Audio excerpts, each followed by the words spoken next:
وآية لهم بعدها إن أصحاب الجنة بعدها أولم يروا بعدها والصافات صفا بعدها ما لكم لا تناصرون بعدها يقول أئنك بعدها وجعلنا بعدها فلما أسلم بعدها فكذبوه بعدها ما لكم كيف بعدها صاد والقرآن بعدها اصبر على بعدها وما خلقنا السماء بعدها ووهبنا له بعدها وقالوا ما لنا بعدها قال فالحق بعدها خلقكم بعدها قل إني أمرت بعدها أفمن شرح الله بعدها فمن أظلم بعدها إنا أنزلنا بعدها وبدا لهم بعدها أو تقول بعدها ونفخ في الصور بعدها وترى الملائكة بعدها ربنا وأدخلهم بعدها اليوم تجزى بعدها وقال فرعون بعدها ولقد جاءكم بعدها ويا قوم بعدها قالوا أولم بعدها إن الساعة بعدها هو الذي بعدها ولقد أرسلنا بعدها حاميم بعدها فقضاهن بعدها وقالوا بعدها إن الذين بعدها ومن آياته بعدها إليه يرد بعدها حاميم بعدها فاطر السماوات بعدها والذين بعدها ذلك الذي بعدها ومن آياته بعدها وتراهم بعدها وكذلك أوحينا بعدها والذي نزل من السماء. ارجع من هذه الصفحة 300 صفحة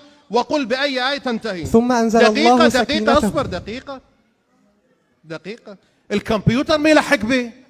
طيب 300 صفحة قبلها بأي آية تنتهي الصفحة؟ ثم أنزل الله سكينته. هسه راح نصعبها أكثر. ارجع آية راح يقرأ بالشكل القهقرائي. آية راح يرجع قبلها أي آية. لقد نصركم الله قبلها أي آية. قل إن كان آباؤكم قبلها يا أيها الذين آمنوا قبلها خالدين فيها قبلها يبشرهم ربهم قبلها الذين آمنوا قبلها أجعلتم قبلها إنما يعمر قبلها ما كان للمشركين قبلها أم حسبتم قبلها ويذهب قبلها قاتلوهم. الصفحة التي بعدها بأي آية تبدأ؟ يبشرهم ربهم صفحتين بعدها يريدون أن يطفئوا صفحتين انفروا خفافا صفحتين فلا تعجبك صفحتين كالذين من قبلكم صفحتين استغفر لهم 10 صفحات بعدها. فلولا كانت قرية نهاية الصفحة أي آية؟ ولا تدع من دون الله الكلمة الأخيرة الظالمين.